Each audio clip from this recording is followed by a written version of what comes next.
Here's Alex from Blacksheep IT Consulting.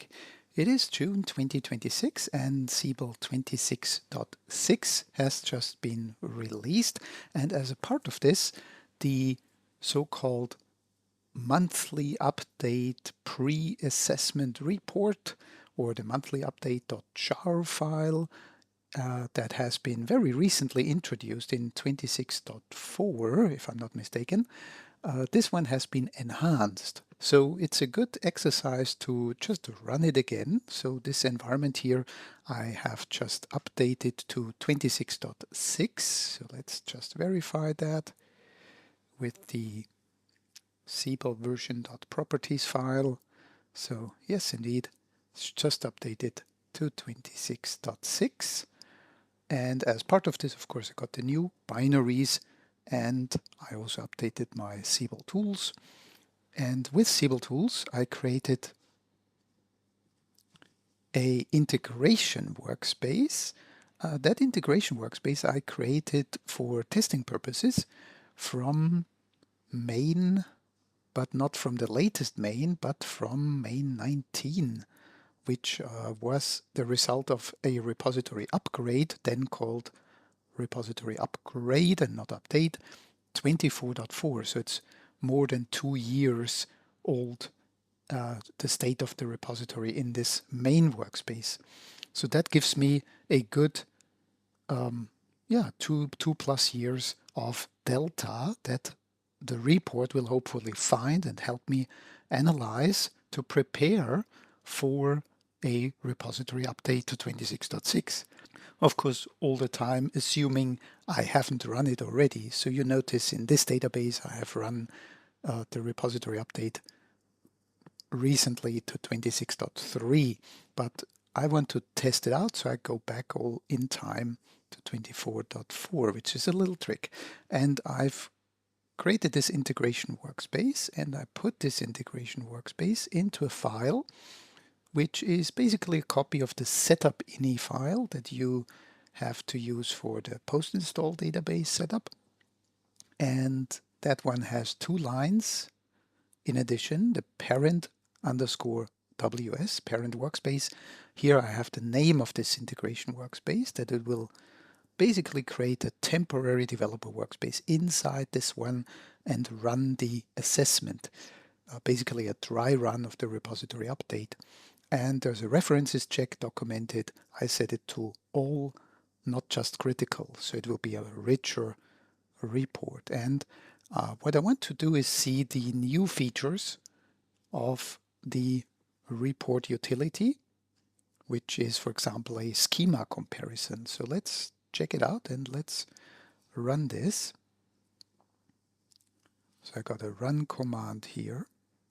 I can copy.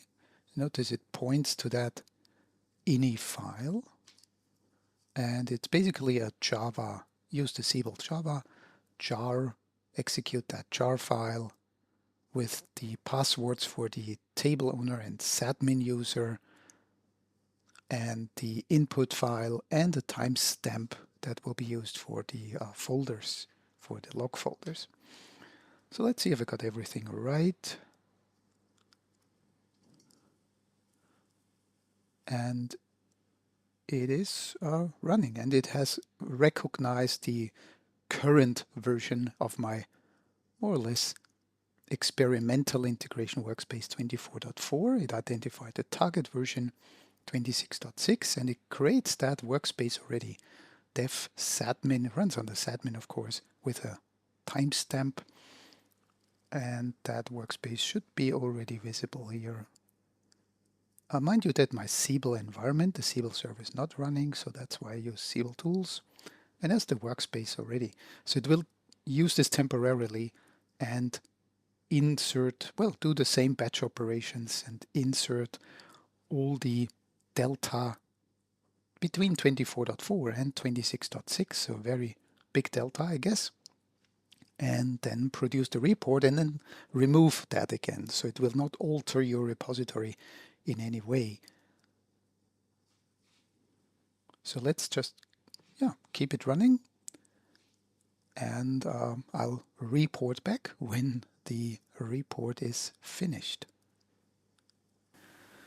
Alright, so that took a while to generate, and that's completely normal. There's a lot of data imported into Siebel, and then after the import, a lot of data is processed and reported on. So you can see that in the command line, that a lot of things happened very fast, and then a lot of things took quite some time. And it finally generated an HTML.js report. So that's a single file, give you a little bit of summary here. And then there's the report location. So in the Sieb server log folder, we now have this file. And I've just opened this file. Let's zoom in here. So it looks a lot like the first version that was introduced in 26.4, but there's some subtle changes. First and foremost, there's a new layer, the data layer. So there's a value of 4, which means there's 4 objects or something like that. Honestly, I doubt a little bit. It's 24.4 to 26.6. There must be more than 4 tables as delta, but okay, I'm not here to judge.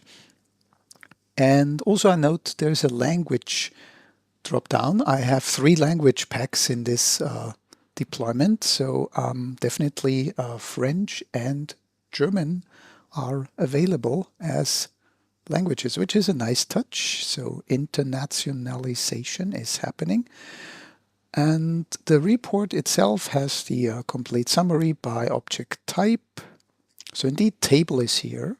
So with 4 tables, so that's the new one. The data layer, the physical layer is also covered now by this report.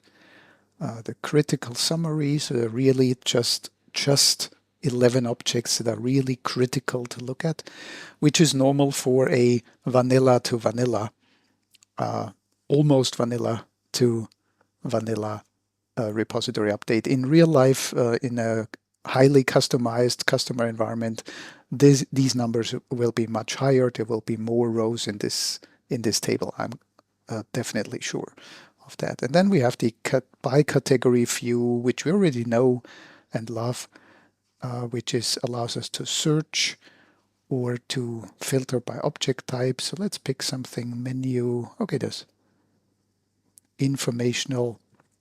Informational is everything which we requested. So it says okay to take changes in the, what is it actually? The menu item, yeah. It's actually a new menu item being added to the Web Tools menu. Well, let's look at that in a moment. And we have views. And critical is always what you really want to look at. So if you take these 9 objects and you see their web templates, their applets. Web templates, of course, are very important to look at closely because the Oracle code changed and that might influence or override your changes to the same web template. So code changes are always very important. Business layer, we have 14 critical changes. Most of them are user properties. A very good point. The customer has set some custom value for a user property or has a custom, numbered user property that is now a different sequence because Oracle used that number space. So that is definitely needs attention. Yes, that's true. And you get all that before you actually run the real repository updates. You can prepare, you can brace yourself. Let's look at the new data layer. So there's nothing critical here. So there's just 4 new column in one table. Okay, and related to some marketing stuff I get, an entirely new table, a new column, and an attribute change in a column, which are all okay to take. I have a feeling this should be a little bit big, a little bit longer list for 2+ years, but I might be mistaken. So speaking of the Web Tools menu, I opened Web Tools. And Web Tools gives us, since 26.4, gives us in the Tools menu, gives us the Update Assessment screen, starting with a summary view, which has the exact same information we've seen before in the HTML report, but in a database table. available through, well, SQL, and available through, well, even REST API if you expose that business object, if you want to go that far. So we have, of course, we can query our way here, for example, the critical classification, and we should see the same number, 11 rows here. Okay, that's yeah, I can see the web template here and the business component with the user properties. The usage report here is quite interesting, as where is this object used? Especially business components are used all over the place. Web templates doesn't give us this one. Yeah, gives us applets where it's used. Frame banner is, yeah, it's an include. So that's interesting here. So it's an interesting view. It's not really new. So let's focus on the new stuff, since we already have a video. Check the link in the description. We already have a video on the 26.4 version. So this is the 26.6 version. And in assessment detail, you have the new layer, the data layer here. The 4 tables are here. And if you look at this layer, there is not just the information about the old Siebel value and the new Siebel value and the customer value. There's a column here, retain customer value. Would be dangerous, I would say, for tables. So you could click that and probably that table would not be added or something. I don't want to know. I don't really want to know. But it makes total sense for some attributes, like we have seen on the business layer. Let me try to get there one more time. Okay, business layer. And we look for these critical changes.